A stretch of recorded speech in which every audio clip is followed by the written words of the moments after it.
இந்த ஆளை நல்லா பாருங்க, சம்பந்தமே இல்லாம ஷாப்பிங் மால்குள்ள எதையுமே வாங்காம அங்க இங்கன்னு சுத்திக்கிட்டே இருக்கான்.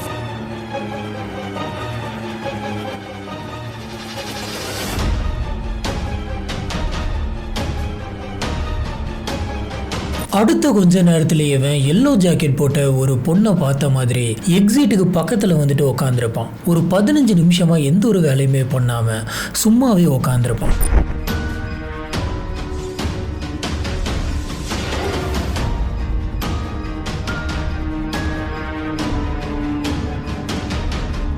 இவன் உட்காந்துருக்கிறத பார்க்கறதுக்கு ஏதோ சாதாரணமாக உட்காந்துருக்கிற மாதிரி தான் இருக்கும். ஆனால் இது சாதாரணம் இல்லை. இந்த நபர் 23 வருஷமா ஜெயிலில் இருந்துட்டு இப்போதான் வந்துட்டு வெளியில வரான். அடுத்த கொஞ்ச நேரத்தில் அந்த எல்லோ ஜாக்கெட் போட்டு அந்த பொண்ணு வந்துட்டு ஷாப்பிங் மால்ல இருந்து காட்டு எடுத்துக்கிட்டு எக்ஸிட் வழியா கார் பார்க்கிங் நோக்கி போகும். இந்த நபரும் அந்த பொண்ணை ஃபாலோ பண்ணிக்கிட்டு கார் பார்க்கிங்க்கு போவான்.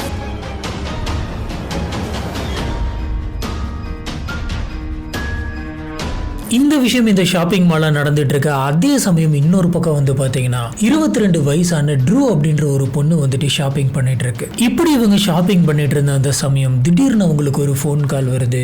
இந்த ஃபோன் காலை பேசிக்கிட்டு அவங்க அந்த மாலுடைய கார் பார்க்கிங்க்கு போறாங்க. இதுதான் இந்த ட்ரூ அப்படிங்கிற 22 வயசு பொண்ணை கடைசி எல்லாருமே பார்த்தது. அதுக்கப்புறம் அவங்களை யாருமே பார்க்கல. இதுக்கப்புறம் இந்த பொண்ணுக்கு என்னாச்சு, இன்னொரு பொண்ணை ஃபாலோ பண்ணிட்டு போன அவன் யாரு? உண்மையாலுமே அன்னைக்கு அந்த ஷாப்பிங் மால்ல அந்த கார் பார்க்கிங்ல என்னதான் நடந்தது? நம்மளோட சேனல்ல கிரைம் ஹாரர் மிஸ்ட்ரி அப்படின்னு சொல்லிட்டு நிறைய வீடியோஸ் போட்டுட்டு இருக்கோம். நம்மளோட வீடியோஸ்லாம் உங்களுக்கு பிடிச்சிருந்தது அப்படின்னு சொன்னா மறக்காம லைக் பண்ணுங்க. நம்மளோட சேனலுக்கு சப்போர்ட் பண்ணி சப்ஸ்கிரைப் பண்ணுங்க.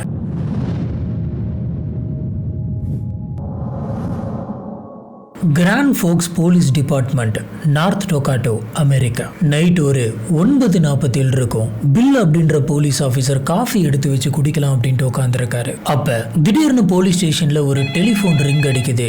யார் அப்படின்னு சொல்லி உடனடியாக எடுத்து கேட்கிறாரு. இப்படி எடுத்து பேசினப்ப, சார் கொலம்பியா மால் பார்க்கிங் லாட்ல எங்களுக்கு தெரிஞ்ச ஒரு பொண்ணுடைய கார் இருக்கு, ஆனா அந்த பொண்ணை காணோம் சார் அப்படின்ற மாதிரி சொல்றாங்க. சரி, காணாம போன பொண்ணுக்கு நீங்க யார் அப்படின்னு கேட்க, நாங்களாம் ஃப்ரெண்ட்ஸ் சார், என்னாச்சுன்னு தெரியல அப்படின்னு சொல்றாங்க. Hi, I'm calling. My roommate was supposed to be home like a couple hours ago.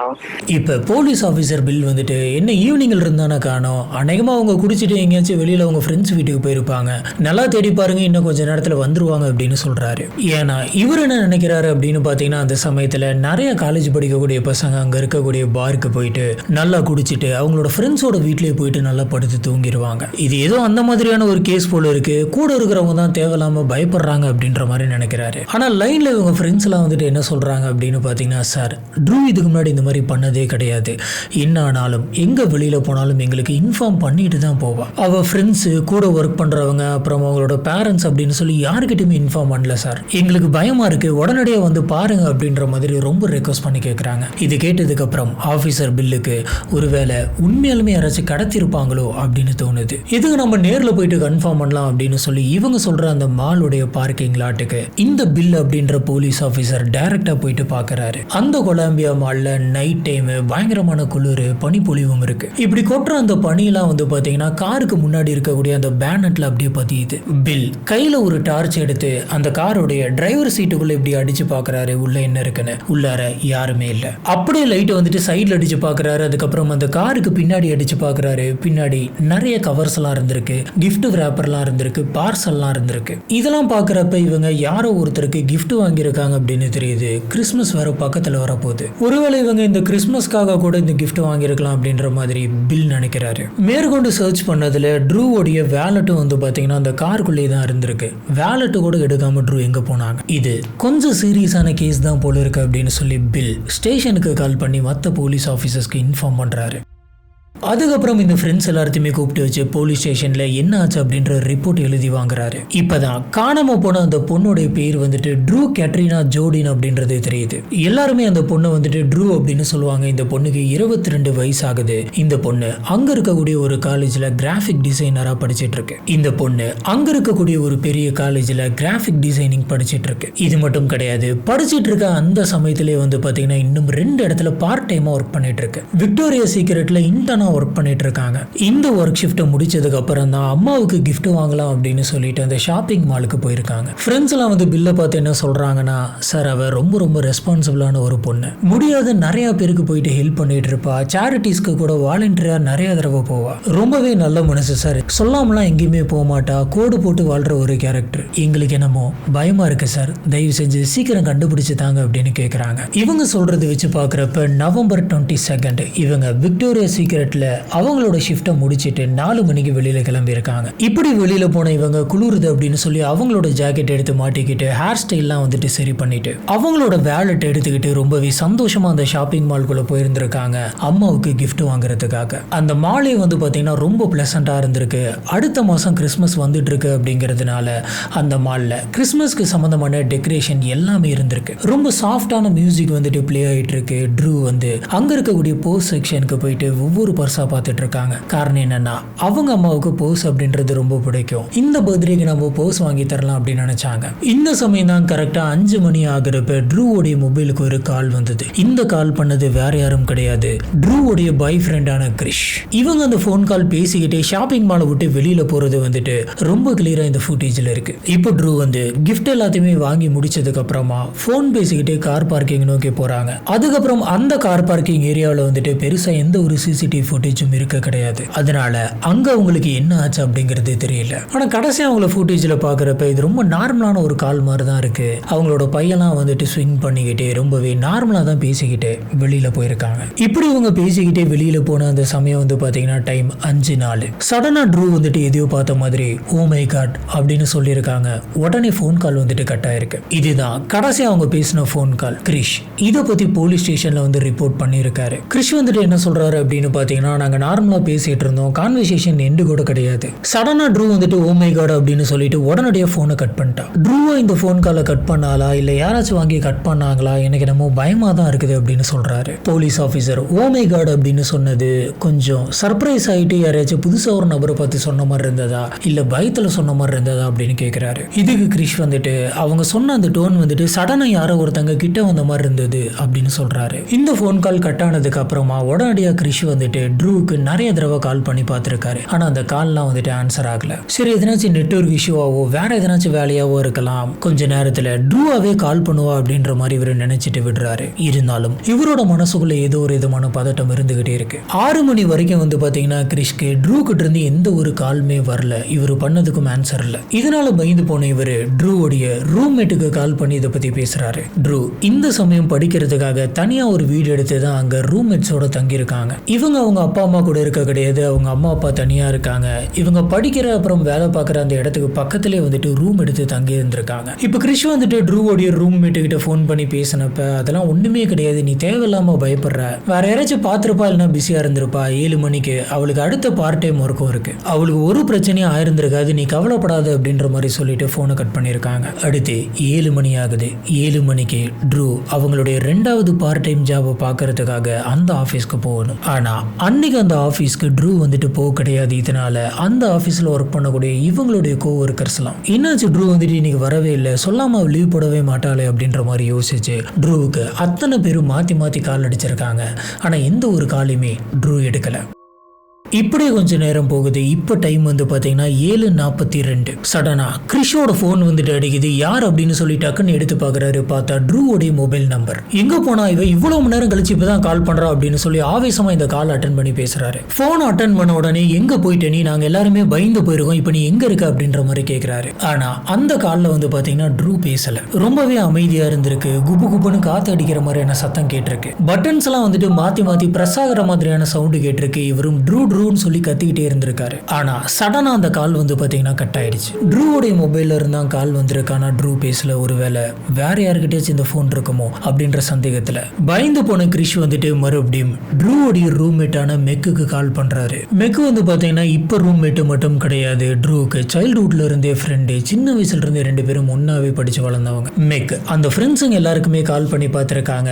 7 மணிக்கு ஒர்க் பண்ணக்கூடிய அந்த செகண்ட் பார்ட் டைம் ஜாப்ல அங்க ஒர்க் பண்றவங்களுக்கும் கால் பண்ணி பார்த்திருக்காங்க. இருக்காங்க. இப்பதான் மெக் வந்துட்டு அந்த பார்ட் டைம் ஜாபுக்கு ட்ரூ நைட்டு வரல அப்படின்றத தெரிஞ்சுக்கிறாங்க. கொஞ்சம் கூட டைம் வேஸ்ட் பண்ணாம ட்ரூவோடைய அம்மாவான லிண்டாவுக்கு ஃபோன் அடிக்கிறாரு. அடிச்சு நான் தான் கடைசியா ஃபோன் பேசிட்டு இருந்தேன், டக்குன்னு கட் ஆயிடுச்சு, அதுக்கப்புறம் என்னாச்சுன்னே தெரியல, வேலைக்கோட ட்ரூ வரல அப்படின்னு நடந்த எல்லாத்தையுமே அவங்க அம்மா கிட்ட சொல்றாங்க. இதை கேட்ட அந்த பதட்டத்துல லிண்டா வந்துட்டு கொஞ்சம் கூட டைம் வேஸ்ட் பண்ண கிடையாது, உடனடியாக போலீஸ்க்கு கால் அடிக்கிறாங்க. இந்த ஸ்டேஷனுக்கு இவங்களோட கால் மட்டும் போக கிடையாது, இவங்களோட ஃப்ரெண்ட்ஸோட காலும் போயிருக்கு. இதுதான் நம்ம ஸ்டார்டிங்ல பார்த்தது. ட்ரூவோட ஃப்ரெண்ட்ஸ் வந்து ட்ரூ பக்கத்துல எங்கேயாச்சும் போயிருப்பாளா இல்ல மால்ல எங்கேயாச்சும் மாட்டிக்கிட்டு இருந்திருப்பாளா அப்படின்றத பாக்குறதுக்காக அந்த மாலுக்கு போயிட்டு ஒரு இடம் விடாம தேடி பார்த்தாங்க. இப்படி தேடிக்கிட்டு இருந்த அந்த சமயத்துல தான் அந்த மாலுடைய கார் பார்க்கிங்ல ட்ரூவோடைய கார் தனியா நின்றுட்டு இருக்கிறத பாக்குறாங்க. இதில் இருந்து ட்ரூ அவங்களுடைய கார் எடுத்துட்டு வெளியில போல அப்படிங்கிறது தெரியுது. இந்த காரை பார்த்ததுக்கு அப்புறம் தான் இவங்களோட ஃப்ரெண்ட்ஸ் வந்துட்டு போலீஸ் ஆபீசர்ஸ்க்கு கால் பண்ணி சொல்லியிருக்காங்க. இதுக்கப்புறம் தான் எல்லாமே நடந்திருக்கு. இப்போ ஆபீசர் பில் வந்துட்டு மறுபடியும் அந்த கார் பார்க்கிங் போயிட்டு அந்த காரை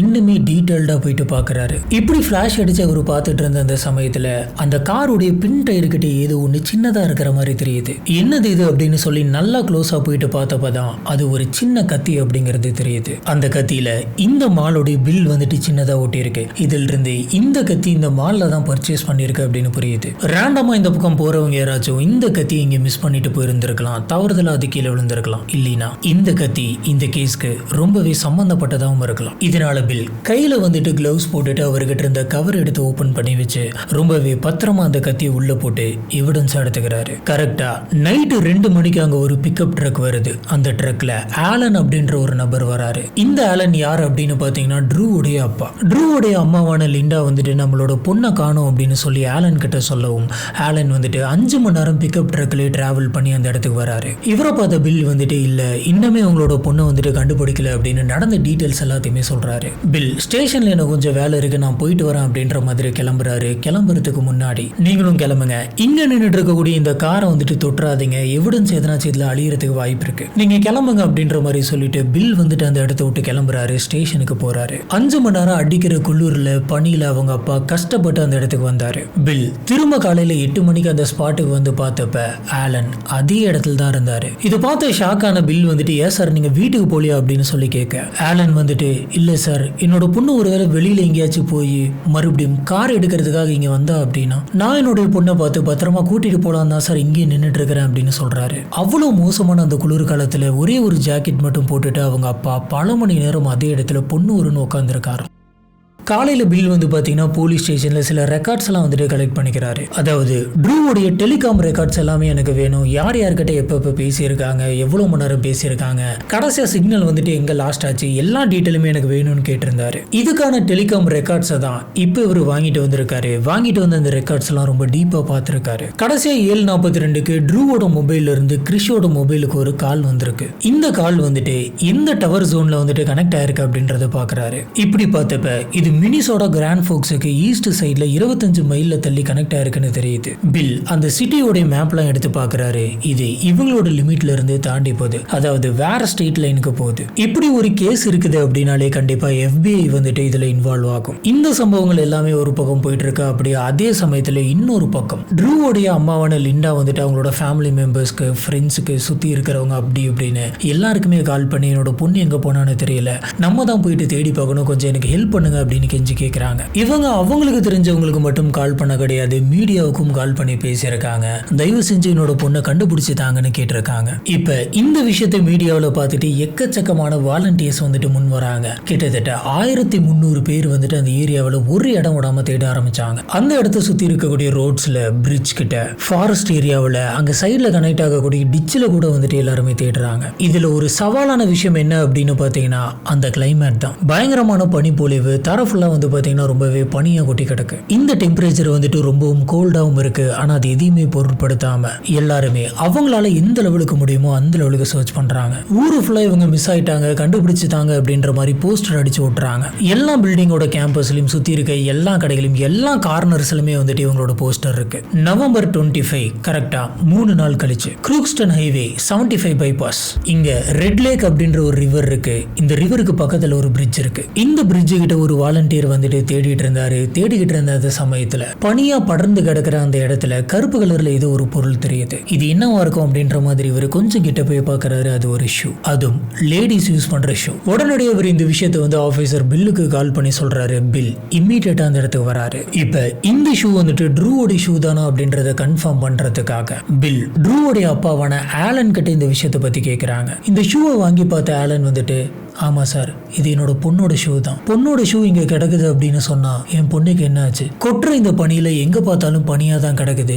இப்படி இருக்கிறப்ப ஷூ இல்லாம வெறுங்கால என்னோட பொண்ணு என்ன பண்ணிட்டு இருக்கா அப்படின்ற மாதிரி ரொம்பவே பதட்டமாகறாரு. இப்பதான் ட்ரூவோடைய அப்பாவான ஆலனுக்கு இங்க ஏதோ ஒண்ணு சரியில்லை அப்படின்றது புரியுது. இதுக்கப்புறம் தான் போலீஸ் ஆபீசர்ஸ்க்கு முக்கியமான ஒரு க்ளூ ஒண்ணு கிடைக்குது. இந்த க்ளூ இந்த கேஸையே கம்ப்ளீட்டா மாத்த போகுது. இவங்க காணாம போயிட்டு 4 நாள் கழிச்சு, அதாவது நவம்பர் 26, ஆரிகன் இங்க இருக்கக்கூடிய ஒரு வீட்டுல ஒருத்தங்க நைட்டு டிவி பார்த்துட்டு இருக்காங்க. இவங்களுக்கு 50 வயசு ஆகுது, உடம்பு வலிக்குது அப்படின்னு சொல்லி பெட்ல படுத்துக்கிட்டே டிவி பார்த்துட்டு இருக்காங்க. அப்ப டிவில இந்த ட்ரூவை பத்தின நியூஸ் வந்துட்டு டெலிகாஸ்ட் ஆயிட்டு இருக்கு. ஷாப்பிங் மால்ல ஒரு பொண்ணு வந்துட்டு காணாம போயிடுச்சு, கடைசியா கார் பார்க்கிங் தான் போயிருக்கு அப்படின்ற மாதிரி அந்த நியூஸ் வாசிச்சுட்டு இருக்காங்க. இந்த லேடி வந்துட்டு டிவி பாட்டுக்கு ஓடிட்டே இருக்கு. சரி நம்ம ஆஃப் பண்ணிடலாம் அப்படின்ட்டு ரிமோட் எடுத்து ஆஃப் பண்ணலாம் அப்படின்னு போன சமயம் தான் கடைசியா இந்த பொண்ணு வந்துட்டு கார் பார்க்கிங்ல தான் காணாம போயிருக்கு, யாராச்சும் கடத்தி இருப்பாங்களோ அப்படின்ற மாதிரி நியூஸ்ல சொல்றாங்க. இந்த இடத்துல பொண்ணுங்களை வந்துட்டு அதிகம் யார் கடத்துறாங்க அப்படின்ற லிஸ்டையுமே போலீஸ் எடுத்துட்டு இருக்கிறதா அந்த நியூஸ்ல சொல்றாங்க. இந்த நியூஸ் கேட்டு இவங்களுக்கு பயங்கரமா ஷாக் ஆகுது. காரணம் என்னன்னா 29 வருஷத்துக்கு முன்னாடி இதே மாதிரியான ஒரு சம்பவத்துல இவங்களும் மாட்டிருக்காங்க. அதே ஏரியா, அதே மாதிரியான ஒரு கார் பார்க்கிங். இவங்க ஷாப்பிங் எல்லாமே முடிச்சிட்டு கார் பார்க்கிங்க்கு நடந்து போயிட்டு இருந்த அந்த சமயத்துல திடீர்னு ஒருத்தன் வந்துட்டு இவங்களை வழிமறைக்கிறான். இவங்க கிட்ட கத்தியை காமிச்சு இவங்களை வந்துட்டு கடத்த முயற்சி பண்றான். இவங்க தப்பிக்கிறதுக்கு எவ்வளவு ட்ரை பண்றாங்க, ஆனா தப்பிக்க முடியல. ஒரு கட்டத்துல அவங்க இருந்து தப்பிச்சு வந்துடுறாங்க. அதுக்கப்புறம் இன்னும் நிறைய பேர்த்துக்கிட்ட வந்துட்டு தப்பா பிஹேவ் பண்ணி கடைசியில் அவன் ஜெயிலுக்கே போயிட்டான். இன்னும் இவன் நிறைய பேர்த்துக்கிட்ட தப்பா நடந்திருக்கான், அதுக்காக ஜெயிலுக்கும் போயிருக்கான். அவனோட பேர் அல்ஃபான்சோ. இது நடந்தது வந்து பாத்தீங்கன்னா 1974. இவங்களுக்கு என்ன ஷாக் ஆகுது அப்படின்னு பாத்தீங்கன்னா, இப்போ அந்த அல்ஃபான்சோ வந்துட்டு ரிலீஸ் ஆயிட்டு வெளியில வந்திருக்கான். ஒருவேளை இந்த விஷயத்த பண்ணது அவனா இருக்குமோ, ஏன்னா எல்லா பேட்டர்னும் ஒரே மாதிரி இருக்கு அப்படின்ற மாதிரி இவங்களுக்கு தோணி இந்த விஷயத்த நம்ம போலீஸ்க்கு இன்ஃபார்ம் பண்ணும் அப்படின்னு சொல்லி இவங்க ஸ்டேஷனுக்கு கால் பண்ணி பில் கிட்ட எல்லாத்தையுமே சொல்லியிருக்காங்க. இப்போ போலீஸ் ஆபீசர்ஸ்க்கு அல்ஃபான்சோ அப்படின்ற ஒரு பேர் வந்துட்டு கிடைச்சிருக்கு. இந்த அல்ஃபான்சோக்கு பின்னாடி என்னென்ன கிரிமினல் ரெக்கார்ட்ஸ் எல்லாம் இருக்கு அப்படின்னு பாக்குறதுக்காக சிஸ்டம்ல போட்டு மொத்த டீட்டெயிலுமே வந்துட்டு இவர் எடுத்துட்டு இருக்காரு. அப்பதான் இவன் பல பொண்ணுங்க கிட்ட தப்பா நடந்துக்க முயற்சி பண்ணியிருந்திருக்கான், சில பொண்ணுங்க கிட்ட அத்துமீறி ரொம்ப மோசமா நடந்திருக்கான், தவறா நடந்திருக்கான்னு தெரியுது. இதுக்காக இவனை பல முறை வந்து பாத்தீங்கன்னா ஜெயில போட்டிருந்திருக்காங்க. கடைசியா 23 வருஷம் ஜெயில் தண்டனை இவனை கொடுத்து உள்ள வச்சிருந்திருக்காங்க. எக்ஸாக்டா இந்த சம்பவம் நடந்த அந்த சமயத்துல அவன் ஜெயில இருந்து வெளியில வந்திருக்கான் அப்படின்றதும் தெரிஞ்சுக்கிறாங்க. கடைசியா கிறிஷிக்கு ட்ரூவோட மொபைல்ல இருந்து ஒரு கால் வந்திருக்கும். அந்த கால்ல யாருமே பேசியிருக்க மாட்டாங்க. காத்தடிக்கிற பட்டன் வந்துட்டு அமுக்கிற சவுண்ட் மட்டும் தான் கேட்டிருக்கும். அந்த டைம்ல ட்ரூவோட மொபைல் போன் வந்துட்டு எந்த டவர் சிக்னல்ல கனெக்ட் ஆயிருக்கோ அதே ஏரியாவில தான் வந்து பாத்தீங்கன்னா இவனுமே வந்து ரிலீஸ் ஆகி தங்கி இருக்கான். போலீஸ் ஆபீசர்ஸ் கண்ட்ரோல் ரூம்குள்ள போயிட்டு அந்த மாலோட ஒட்டுமொத்த ஃபுட்டேஜுமே ஒன்னா பார்க்க ஆரம்பிக்கிறாங்க. நவம்பர் 22 கொலம்பியா மாலோட ஃபுட்டேஜ் பல மணி நேரம் தேடினதுக்கு அப்புறமா கரெக்டா அன்னைக்கு சாயந்தரம் 4:15 50 வயசான ஒரு நபர் வந்துட்டு ஒரு ஜாக்கெட் போட்டு கேப் போட்டுட்டு அந்த மால்குள்ள என்டர் ஆகிறான். அவனை பார்க்க ரொம்ப கேஷுவலா தெரியுது. ஆனா அவன் ஷெல்ஃப்ஸ்ல அடுக்கி வச்சிருக்கக்கூடிய பொருட்களை பார்க்குற மாதிரி தெரியல. அவனை சுத்தி நடந்து போயிட்டு இருக்கக்கூடிய மனுஷங்களை மட்டுமே பார்த்துட்டு ஷாப்பிங் மால்குள்ள சுத்திட்டு இருக்கான். அதுலயும் குறிப்பா சொல்லணும் அப்படின்னா அங்க இருக்கக்கூடிய பொண்ணுங்களை மட்டுமே பார்த்துட்டு அவன் சுத்திக்கிட்டு இருந்திருக்கான். இதை வச்சு பார்க்கறப்ப அவன் அந்த மாலுக்கு பொருள் வாங்க வர கிடையாது, அவனுடைய அடுத்த இறைய தேடி தான் வந்திருக்கான் அப்படின்றது தெரியுது. இப்பதான் நம்ம முன்னாடி பார்த்த மாதிரி 4:58 அந்த எக்ஸிட் டோருக்கு பக்கத்தில் இருக்கக்கூடிய ஒரு பெஞ்சில் உட்காந்துருக்கான். எதுவுமே பண்ண கிடையாது, போனை நோண்ட கிடையாது, சாப்பிட கிடையாது, ரொம்பவே அமைதியா அங்க இருக்கக்கூடிய எல்லோ ஜாக்கெட் போட்ட ஒரு பொண்ணை வந்துட்டு பார்த்துட்டு உட்காந்துருக்கான். அடுத்த 15 நிமிஷம் கழிச்சு அந்த எல்லோ கலர் ஜாக்கெட் போட்ட அந்த பொண்ணு வந்துட்டு கார்ட்டை தள்ளிக்கிட்டே பார்க்கிங்க்கு போகுது. இவனும் பின்னாடி போறான். நம்ம முன்னாடி சொன்ன மாதிரி இன்னொரு பக்கம் ட்ரூம் வந்துட்டு கார் பார்க்கிங்க்கு வராங்க. இது பேரலா நடந்துகிட்டே இருக்கு. இப்ப டைம் வந்து பாத்தீங்கன்னா 5 நாள். எக்ஸாக்டா இந்த 5 நாள்ல தான் ஓ மை காட் அப்படின்னு சொல்லிட்டு ட்ரூ வந்துட்டு காலை கட் பண்ணிருக்காங்க. அப்ப அந்த சமயம் அந்த டைம்ல அதே பார்க்கிங் லாட்ல இந்த அல்ஃபோன்ஸாவும் இருந்திருக்கான் அப்படின்றது தெரியுது. தெரியுது. அதுக்கப்புறம் என்ன ஆச்சு? இப்ப அல்ஃபான்சோ அப்படின்ற இந்த நபர் வந்துட்டு மினிசோரால இருக்கக்கூடிய ஒரு கன்ஸ்ட்ரக்ஷன் சைட்ல ஒர்க் பண்ணிட்டு இருக்கான் அப்படின்ற விஷயம் போலீஸ் ஆபீசர்ஸ்க்கு தெரியுது.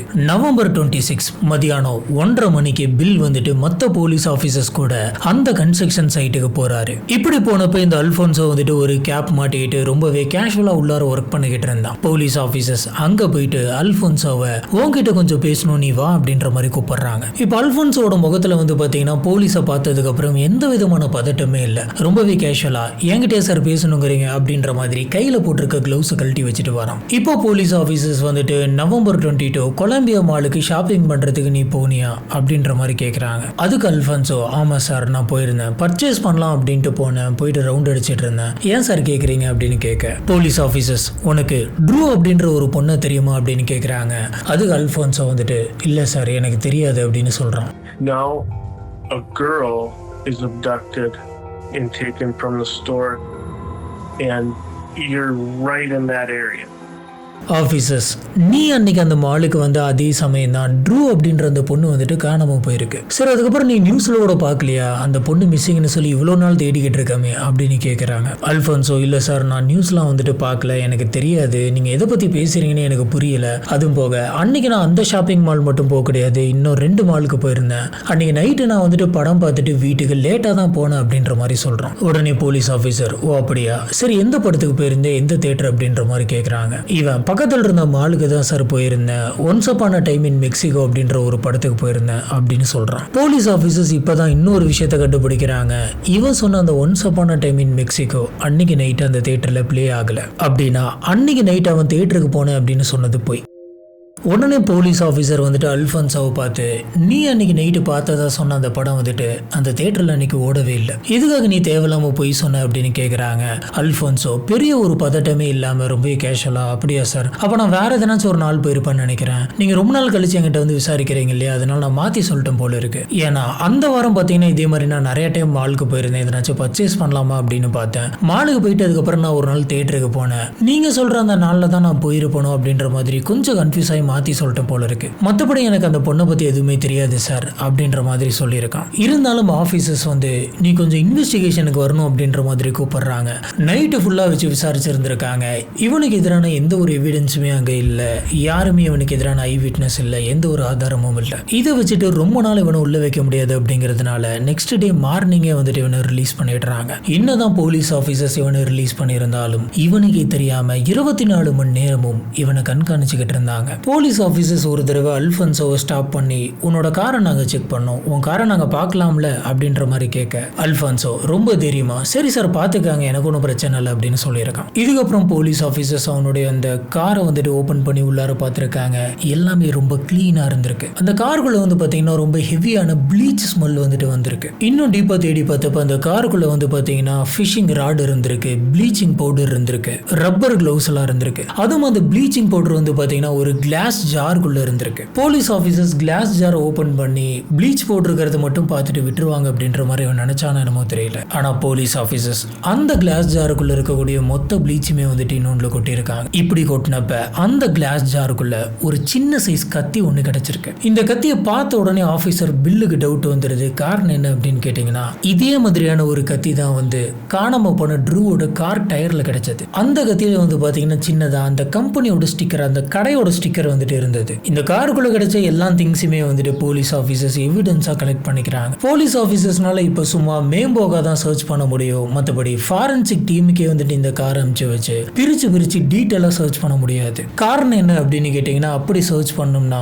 முறையான ரீசன் இருக்கணும். அப்பதான் காரை சர்ச் பண்றதுக்கான வாரண்ட் வந்துட்டு டிபார்ட்மெண்ட்ல இஷ்யூ பண்ணுவாங்க. இருந்தாலும் இந்த கத்தி கிடைச்சதே பெரிய விஷயம் அப்படின்ற மாதிரி ரொம்பவே சந்தோஷப்பட்ட மேக்ஸ் வந்துட்டு அந்த கத்தியை பாதுகாப்பா எடுத்துட்டு போயிட்டு ஏற்கனவே இவங்களுக்கு கிடைச்சிருக்கக்கூடிய அந்த கத்தியோட வச்சு மேட்ச் பண்ணி பார்க்குறாரு. 2 கத்திலுமே வந்துட்டு சின்னதா ஒரு ரத்தக்கரை கூட கிடையாது. ஆனா ப்ளீச்சுக்குள்ள போட்டு அந்த ரத்தக்கரையை வந்துட்டு உரியும் அப்படின்னு சொல்றாங்க. இவன் அதுக்காக கூட அந்த ப்ளீச்சுக்குள்ள இந்த கத்தியை வச்சிருந்திருக்கலாம் அப்படின்னு தெரியுது. இப்ப இந்த 2 கத்திலுமே வந்து பாத்தீங்கன்னா அந்த மால்குள்ள இருக்கக்கூடிய ஒரு கடையோட சீல் தான் இருந்திருக்கு. உடனடியா பில் வந்துட்டு அந்த கடைக்கு போயிட்டு இந்த குட்டி கத்தியை காமிச்சு, இந்த கத்தி உங்க கடையோட தானே அப்படின்னு கேட்குறாங்க. இப்ப அந்த கடையில இருந்த ஓனர் வந்துட்டு அந்த கத்தியோடைய கவரை வந்துட்டு வாங்கி பார்த்துட்டு, ஆமா சார் இந்த மாதிரியான கத்தியை நாங்கள் விற்கிறோம் அப்படின்னு சொல்கிறாரு. இப்போ போலீஸ் ஆஃபீஸர்ஸ்க்கு இந்த ஓனர் வந்துட்டு அடிஷ்னலாக இன்னொரு இன்ஃபர்மேஷன் தராரு. அதுதான் பயங்கரமான க்ளூவே. அப்படி இவர் என்ன சொல்கிறாரு அப்படின்னு பார்த்தீங்கன்னா, சார் இந்த கத்தி வந்துட்டு தனியாக வராது, இது பேரா வரக்கூடிய ஒரு கத்தி. அதாவது இந்த கத்தியை வாங்கினீங்க அப்படின்னு சொன்னால் செட்டாக தான் சார் வரும் அப்படின்னு சொல்கிறாரு. இந்த விஷயம் போலீஸ் ஆஃபீஸர்ஸ்க்கு ஒரு பயங்கரமான குழுவாக இருந்தது. ஏன்னா ஒரு கத்தி இங்கே இருக்கு, இன்னொரு கத்தி தான் அந்த கார் கிட்ட கிடைச்ச கத்தின்னு இவங்களுக்கு புரியுது. இப்போ இது ஒரு பயங்கரமான எவிடன்ஸ் அப்படின்ற மாதிரி சொல்லி டிபார்ட்மெண்ட்ல சர்ச் வாரண்ட் வந்துட்டு வாங்குறாங்க. வாங்கிட்டு இந்த தடவை அல்ஃபான்சோட காரை வந்துட்டு கம்ப்ளீட் ஃபாரன்சிக் சர்ச்சுக்கு வந்துட்டு விடுறாங்க. இப்போ ஃபாரன்சிக் டீம் வந்துட்டு இந்த காரை கம்ப்ளீட்டா அவங்களோட கண்ட்ரோலுக்கு எடுத்துக்கிட்டு சின்ன சின்ன டீட்டெயில் கூட விடாம ரொம்ப இன்டெப்தா வந்துட்டு தேட ஆரம்பிக்கிறாங்க. இப்படி தேடினதுல ரியர் மிரர் கிட்ட வந்துட்டு குட்டி குட்டியா சில விஷயங்கள் தெரிச்ச மாதிரி இருந்திருக்கு. இது மட்டும் கிடையாது, பேக் சீட்டு கிட்டயுமே வந்துட்டு சின்ன சின்ன டிராப்ஸ் மாதிரி ஒன்று இருந்திருக்கு. அது ஒருவேளை ரத்தமா இருக்குமோ அப்படின்னு யோசிக்கிறாங்க. உள்ளார லைட் கலர் இன்டீரியரா இருக்கிறதுனால ஃபாரன்சிக் டீம் வந்துட்டு யூவி லைட் அடிச்சு செக் பண்றாங்க. இப்படி செக் பண்ணதுல அது ரத்த துளிகள் தான் அப்படின்றது கன்ஃபார்ம் ஆகுது. உடனடியா அதை வச்சு எதனாச்சும் டெஸ்ட் பண்ண முடியுமா அப்படின்னு பார்த்து எடுக்கிறாங்க. இப்படி அந்த பிளட் டிராப் எடுத்து செக் பண்ணி பார்த்தப்ப போலீஸ் ஆஃபீஸர்ஸ்க்கு இன்னொரு பயங்கரமான எவிடன்ஸ் கிரியேட் ஆகுது. அது என்ன, அந்த ரத்த துளிகள் வந்துட்டு வேற யாரதும் கிடையாது, ட்ரூவோடைய தான். ட்ரூவோடைய பிளட் சாம்பிள் கூட இந்த பிளட் சாம்பிள் வந்துட்டு 100% மேட்ச் ஆகுது. கூடவே இன்னும் சில டிஎன்ஏ எவிடன்ஸும் வந்து பாத்தீங்கன்னா போலீஸ் ஆஃபீஸர்ஸ்க்கு கிடைக்குது. இதை வச்சு ஒரு விஷயம் ரொம்ப கிளியரா புரியுது. இந்த அல்ஃபான்சோட காருக்குள்ள ட்ரூ வந்துட்டு இருந்திருக்காங்க, அவங்களோட ரத்தம் வந்துட்டு இங்க சிந்திருக்கு. அநேகமா அதுக்கப்புறம் தான் இவன் இந்த ப்ளீச் எல்லாம் வச்சு இந்த காரை கிளீன் பண்ணிருக்கணும். இப்ப டிசம்பர் 1, 2003 கடத்தினதுக்காக அல்ஃபான்சோவை அரெஸ்ட் பண்றாங்க. பில் அல்ஃபான்சோவை இன்ட்ரோகேஷன் ரூமுக்கு கூட்டிட்டு போறாரு. பல மணி நேரம் விசாரிச்சிருக்காரு.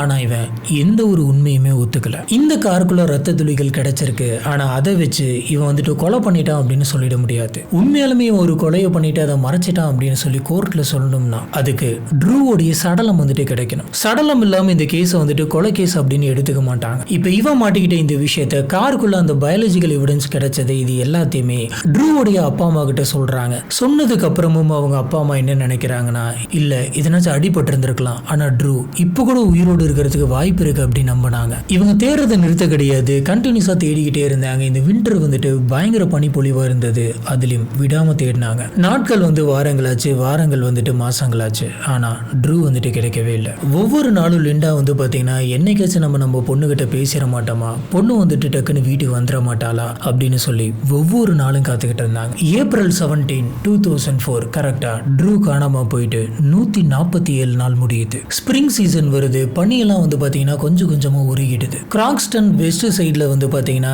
ஆலனோட சர்ச் டீம்ல இருந்து ஒருத்தர் தேடிக்கிட்டு போயிட்டு இருந்த அந்த சமயத்துல ட்ரூவோடைய சடலத்தை அந்த இடத்துல கண்டுபிடிக்கிறாரு. இந்த சடலம் எப்படி கிடைச்சிருக்கு அப்படின்னு பாத்தீங்கன்னா, முகம் வந்துட்டு தரையில படிஞ்ச மாதிரி குப்புறப்படுத்து, கை ரெண்டையுமே பின்னாடி இறுக்கி கட்டின மாதிரி, கழுத்துல எதையோ போட்டு பயங்கரமா அடிச்சு இருக்குன மாதிரி இருந்திருக்கு. இவங்களுக்கு கொஞ்சம் பக்கத்திலேயே வந்து பாத்தீங்கன்னா இவங்களுடைய மொபைல் போனும் கிடந்திருக்கு. இமீடியட்டா ஃபாரன்சிக் டீம் வர வைக்கிறாங்க. இந்த சடலம் ரொம்ப மோசமான நிலைமையில கிடைச்சது. இந்த சடலத்தை தூக்கிட்டு போயிட்டு மெடிக்கல் எக்ஸாமின் பண்றாங்க. இப்படி பண்ணதுல கடைசி நிமிஷம் இவங்களை போட்டு பயங்கரமா அடிச்சிருக்காங்க, சித்திரவதை பண்ணிருக்காங்க அப்படின்றது தெரியுது. அவங்களோட கழுத்தெல்லாம் வந்துட்டு அறுத்திருக்காங்க. இப்படி கழுத்து அறுத்ததில் தான் வந்து பாத்தீங்கன்னா அவங்க ரொம்பவே சஃபகேட் ஆயிட்டு மூச்சு விட முடியாம கஷ்டப்பட்டு அந்த பணியிலே வந்துட்டு இறந்திருக்காங்க அப்படின்னு தெரியுது. அது மட்டும் இல்ல, இவங்க சாகிறதுக்கு முன்னாடி இவங்க கிட்ட ரொம்ப மோசமா தப்பா நடந்திருக்காங்க அப்படின்னு தெரியுது. ஒரு கட்டத்துல முடியாம பல மணி நேரம் கழிச்சு அந்த வேதனையை அனுபவிச்சுட்டு தான் அவங்க இறந்திருக்காங்களாம். எப்படி ஒரு சக மனுஷனை இவ்வளவு மோசமா சித்திரவதை பண்ணி இப்படி கொடூரமா கொலை பண்ண முடியுதுன்னு தெரியல. என்னைக்காச்சும் ஒரு நாள் நம்மளோட பொண்ணை பார்த்துருவோம், அவகிட்ட பேசிடுவோம் அப்படின்னு சொல்லி கொஞ்சம் நெஞ்ச நம்பிக்கையோட இருந்த லிண்டாவுக்கு இதுக்கு மேல நம்மளோட பொண்ணை பார்க்கவே முடியாது அப்படின்றத தெரிஞ்சுக்கிறாங்க. பில் இந்த அல்ஃபான்சோ சம்பந்தப்பட்ட எல்லா டீடைல்ஸுமே வந்துட்டு கலெக்ட் பண்ணி ரெக்கார்ட் ஃபைல் பண்றாரு. இவன் February 18, 1953 பிறந்திருக்கான். இவனுடைய அப்பா அம்மா ரெண்டு பேருமே வந்து பாத்தீங்கன்னா மைக்ரேன் ஃபார்ம்ல ஒர்க் பண்ணிருக்காங்க. 1963 தான் இவங்க க்ரூக்ஸ்டன்ல செட்டில் ஆயிருக்காங்க. அல்ஃபான்சோ சின்ன வயசுல இருந்தே ஒழுங்கா வளர கிடையாது. தன்னுடைய இளமை காலம் எல்லாத்தையுமே வந்துட்டு போதைப் பொருள் எடுத்து வீணாக்கணும். எக்கச்சக்கமான போதைப் பொருள் எடுத்துக்கிட்டு வாழ்க்கையில ஒரு எய்மே இல்லாம ஃபோக்கஸ்டே இல்லாம அங்கேயும் சுத்திட்டு இருந்து எல்லாத்திட்டையுமே பிரச்சனை பண்ணிட்டு இருந்திருக்கான். தன்னுடைய 21வது வயசுல தான் அவன் மொதல் கிரைம் பண்ணியிருக்கான். ரேண்டமா அவன் போயிட்டு இருந்த அந்த சமயத்துல ஒரு பொண்ணை பார்த்திருக்கான். அந்த பொண்ணு கிட்ட கத்தி காமிச்சு வா அப்படின்னு சொல்லி மிரட்டி இருக்கான். அந்த பொண்ணு வேற வழி இல்லாம பயத்தில் இருந்திருக்கு. அப்படி பயத்தில் இருந்த அந்த பொண்ணு கிட்ட கத்தியை காமிச்சு தப்பா நடந்திருக்கான். இந்த ஒரு கேஸ் மட்டும் கிடையாது, இதே மாதிரிதான் இன்னொரு பொண்ணு கிட்ட இவன் கத்தியை காமிச்சு மிரட்டி செஞ்சிருக்கான். இப்படி ஒரு பொண்ணுகிட்ட இவன் கார் பார்க்கிங்ல வச்சு கத்தி காமிச்சு மிரட்டி கடத்தி தப்பா நடந்திருக்கான். அந்த பொண்ணுடைய பேரு தான் வந்து பாத்தீங்கன்னா ஷெர்லி தான் இந்த நியூஸை வந்துட்டு டிவியில பார்த்துட்டு போலீஸ் ஆபீசர்ஸ்க்கு இவனை சம்பந்தப்பட்ட ஒரு க்ளூவை வந்துட்டு கொடுத்திருப்பாங்க. இது மட்டும் கிடையாது, இந்த கேஸ் எப்ப நடந்தாலும் சரி நான் கோர்ட்டுக்கு வந்துட்டு இதை பத்தி சொல்றேன் அப்படின்னு சொல்லியிருந்தாங்க. 1974 ஒரு இடத்துல பயங்கரமா மாற்றான். இந்த மாதிரி கடத்திட்டு போனதுக்காக பல பொண்ணுங்க கிட்ட தப்பா நடந்துகிட்டதுக்காக இவனுக்கு 23 வருஷம் வந்துட்டு இவனுக்கு ஜெயில் தண்டனை தந்திருக்காங்க.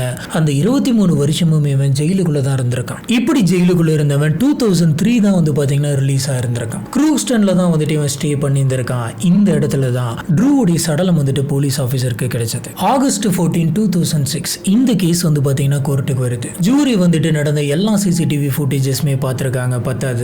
இந்த க்ளூ கொடுத்த ஷெர்லி வந்துட்டு இவனுக்கு எதிரான பல வருஷத்துக்கு முன்னாடி அவங்களுக்கு நடந்த விஷயங்கள் எல்லாம் கோர்ட்ல சொல்லியிருக்காங்க. கூடவே இவனுக்கு தண்டனை வாங்கி தரணும், இல்லைன்னா இன்னும் நிறைய பொண்ணுங்க வந்துட்டு இவனால பாதிக்கப்படுவாங்க அப்படின்னு சொல்றாங்க. இது மட்டும் கிடையாது, இவங்களுக்கு கிடைச்ச அந்த கத்தி எவிடன்ஸ், டிஎன்ஏ எவிடன்ஸ், அந்த பிளட் சாம்பிள் எவிடன்ஸ் எல்லாத்தையுமே கோர்ட்ல சப்மிட் பண்றாங்க. ஆகஸ்ட் 30, 2006 4 மணி நேரம் இந்த கேஸை பத்தி கோர்ட்ல வாதிச்சதுக்கு அப்புறமா கடைசியா நீதிபதி ஒரு பொண்ணை கடத்தி கொண்டு போயிட்டு அந்த பொண்ணு பயங்கரமா சித்திரவதை பண்ணி அந்த பொண்ணுகிட்ட தப்பா நடந்துகிட்டு கொலை பண்ணதுக்கு இவனுக்கு மரண தண்டனை கொடுக்கறேன் அப்படின்னு சொல்றாரு. இதனால இவன் ஜெயிலுக்குள்ள போறான். பின்னால 2021 இந்த கேஸ் மறுபடியும் எடுத்து நடத்துறாங்க. இப்படி பண்ணப்ப மரண தண்டனையா இருந்த இவனோட தண்டனை வந்துட்டு குறையுது. அதாவது ஆயுள் காலம் ஃபுல்லா இவன் ஜெயிலுக்குள்ள தான் இருக்கணும், இவனுக்கு பரோலே கிடையாது அப்படின்னு சொல்றாங்க. இதுதான் இன்னைக்கு நம்ம பார்க்கலான் இருந்த கேஸ். ட்ரூ என்ன தப்பு பண்ணாங்க? அவங்க ஒரு தப்புமே பண்ண கிடையாது. தன்னுடைய அம்மாவோட பிறந்த நாள் வருது, அவங்களுக்கு ஒரு பர்ஸ் வாங்கலாம் அப்படின்னு சொல்லி ஆசையா ஷாப்பிங் போயிட்டு போஸ் வாங்கிட்டு ரொம்பவே சந்தோஷமா கிஃப்ட் கவர்லாம் எடுத்துட்டு அந்த மாலோட பார்க்கிங் லாட் போயிருக்காங்க. வழக்கமா எல்லாருமே போகக்கூடிய ஒரு இடம். இதை தவிர அவங்க எதுவுமே பண்ண கிடையாது. எதுக்காக அவங்க இவ்வளவு கஷ்டப்பட்டு சித்திரவதைப்பட்டு சாகணும்? இந்த அல்ஃபான்சோ மாதிரியான சில கேடுகட்ட கேவலமான ஆளுங்க வந்துட்டு இந்த ஊருக்குள்ள இருக்கிற வரைக்கும் இந்த மாதிரியான விஷயங்கள்லாம் வந்து பாத்தீங்கன்னா நடந்துகிட்டே இருக்கும். ஏற்கனவே இவன் பல பொண்ணுங்க கிட்ட தப்பா நடந்திருக்கான். இதுக்காக ஜெயிலுக்கு பல வருஷம் போயிருந்திருக்கான். போயிட்டு வந்த கையோட இந்த மாதிரியான ஒரு வேலையை வந்துட்டு பார்த்திருக்கான். அப்படின்னா அவனுக்கு இந்த உலகத்துல திருந்தி வாழணும் அப்படின்ற அறிவுலாம் கிடையாது. இந்த மாதிரியான ஆட்களை கடைசி வரைக்கும் திருத்தவும் முடியாது. இவனுங்களுக்கெல்லாம் வந்துட்டு தண்டனை மட்டும்தான் கரெக்ட். உண்மையாலுமே அன்னைக்கு அந்த மால்ல பார்க்கிங் லாட்ல என்ன நடந்திருக்கலாம் அப்படின்னு பாத்தீங்கன்னா நம்ம அந்த ஃபுட்டேஜை பார்த்த மாதிரி இவன் எதனாச்சும் ஒரு பொண்ணை கடத்தணும் அப்படின்ற எண்ணத்தோட தான் அன்னைக்கு மாலுக்கே வந்திருக்கான். அதனாலதான் அவன் எந்த ஒரு பொருளுமே பார்க்காம சுத்தி இருக்கக்கூடிய பொண்ணுங்களை மட்டுமே பார்த்துட்டு இருந்திருக்கான். சொல்ல போனா அவன் எந்த பொண்ணை கடத்தலாம் அப்படின்ற மாதிரி சூஸ் பண்ணிட்டு இருந்திருக்கான். இப்பதான் எல்லோ ஜாக்கெட் போட்டு அந்த பொண்ணை வந்துட்டு பார்த்துட்டு இருந்திருக்கான். அந்த பொண்ணு வெளியில போட்டோம் அப்படின்ற மாதிரி 15 நிமிஷம் அந்த என்ட்ரன்ஸ் கிட்ட உட்காந்துருக்கான். அந்த பொண்ணு திங்ஸ் எல்லாமே வாங்கி முடிச்சதுக்கு அப்புறமா கார்ட்டை தள்ளிக்கிட்டே பார்க்கிங்ல அவங்க காரை நோக்கி போயிருந்திருக்கணும். இவனும் வந்து பாத்தீங்கன்னா ஃபாலோ பண்ணிக்கிட்டே பின்னாடி போயிருந்திருக்கணும். அந்த சமயம்னு பார்த்து ட்ரூ வந்துட்டு பார்க்கிங் லாட்டுக்கு வந்திருக்கணும். இந்த இடத்துல அல்ஃபான்சோ அந்த எல்லோ கலர் ஜாக்கெட் போட்டு அந்த பொண்ணுல இருந்து ட்ரூ பக்கம் மாறி இருக்கணும். ஆனா இவங்களை பத்தி யோசிச்சு பாருங்க, ரொம்பவே கேஷுவலா கார்ட்டை நகர்த்திக்கிட்டு அவங்க வெளில போயிட்டு இருந்திருக்காங்க.